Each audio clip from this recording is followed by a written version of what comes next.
So when I have spoken, as I have regularly in the past, about the group of five making the playoff and the prospect of which teams could find themselves technically, though not in reality, contending for a national championship this year, I have spoken about programs like Tulane in the American, Memphis in the American, maybe South Florida is a dark horse. I think Tulane and Memphis are kind of a two-headed monster there. Boise State in the Mountain West, maybe a Fresno State. You never know what they can pull off, and those have kind of been my top four. And other teams, maybe UTSA gets their name in there. What could UNLV do after a great season a year ago, and what Barry Odom has had cooking down there? Maybe I've been overlooking the Sun Belt. Maybe I have been. Now, Bill Connolly has got a great piece that, if you are curious, is well worth your time to go over and read at ESPN.com. You have to be an ESPN Plus subscriber, but as you might imagine, I am. So I was checking this out recently, and I thought I'd talk about it on the show because I wondered if I had been wrong to just exclude the Sun Belt. Now, I mentioned James Madison before, but Connolly and S&P Plus believe that the Sun Belt is the best group of five conference in the country this year. Here's why I disagree. I think ESPN's FPI and S&P Plus and all that sort of stuff, they are good, just like any stat. It's a good starting point, not necessarily an end point there.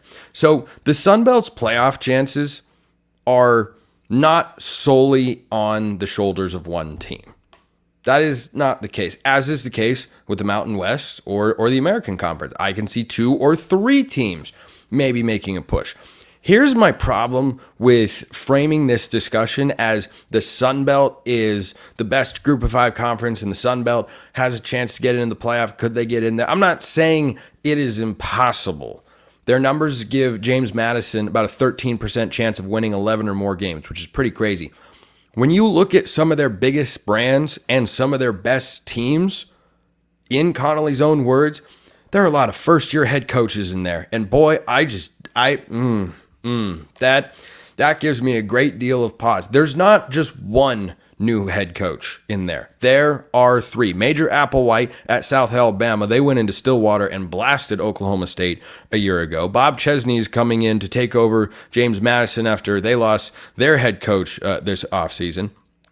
Louisiana, I don't know if Louisiana can really make it. They don't have a first-year head coach at the very least. Oh, and Troy, who has been a stalwart in this conference for the last several years, yeah, they've got a new head coach as well because of the departure of John Sumrall to Tulane. Now, have they hired coaches that on paper appear capable? Yes, indeed they have. Does it always work out? You need not look outside the Sun Belt and the coaching carousel to know that the answer to that is no, it does not always work out. On paper, Billy Napier just wins. Billy Napier took Louisiana from kind of a bottom dweller. They didn't have any momentum, and suddenly they were good, and suddenly they were winning games. And then he went to Florida, and he might be the next SEC coach fired. Vanderbilt's tough. I don't even know if I want to dive into a Vanderbilt conversation right now. What I do want to talk about are the three new head coaches in the conference. It is a tall task. Jamie Chadwell won a conference championship in this very league, by the way, at Coastal Carolina. And then the following year, this past season, won a Conference USA championship at Liberty in Conference USA. And let me tell you, that's an impressive feat.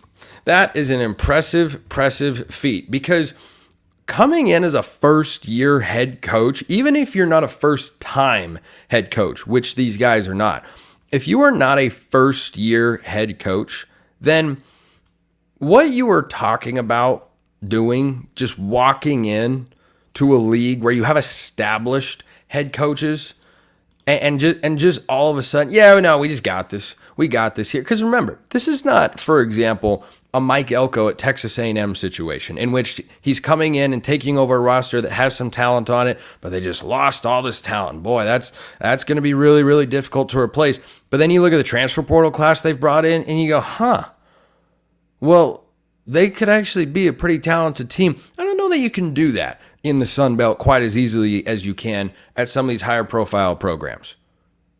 And you also don't have, I think, as strong of cupboards stocked in terms of what is left behind by the previous coach. Because a lot of times when these coaches leave for higher profile jobs, they take some key players with them. Now, one of the conference title contenders per Bill Connolly is Appalachian State, which is one of the most just exciting programs in college football. Sometimes, they fall down a little bit, and Connolly lays out very well that they're trying to kind of build themselves back up and get back to being what, we have seen Appalachian State football be before. Not just a team that beat Michigan in one of the most shocking upsets in college football history back in the crazy year that was 2007, but a team that beat top 10 Texas A&M on the road a couple of years ago and had that 120-point combined game with North Carolina or whatever it was, and just some big shootout and such.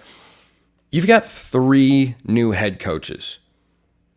That feels like an opportunity for Appalachian State, a major opportunity. This is not Sean Clark's first year. It's his 5th. And they've been good. They've had moments. They've had flashes.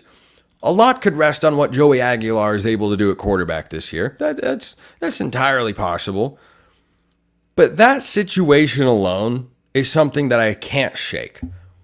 So, yeah, when I talk about the group of 5 getting a team into the college football playoff, as I regularly do, because I don't want people to forget and then be surprised and look around and go, "What? Wait, who's getting into the playoff?" There's that team that played that schedule. Why are they getting into the playoff? And I'll just look at you and say, hey, if you listen to Locked On College Football, you would know that that's going to be the case. So, if you're a conference title contender in any of the Sun Belt, American, or Mountain West, you are, by default, a college football playoff contender, in spite of the fact that those same teams might be middle-of-the-road programs in several Power 5 conferences. I'm not saying they'd go into other big leagues and be bottom dwellers. I'm just saying, when a last year's group of 5 champion, in the eyes of the College Football Playoff Committee, was Liberty.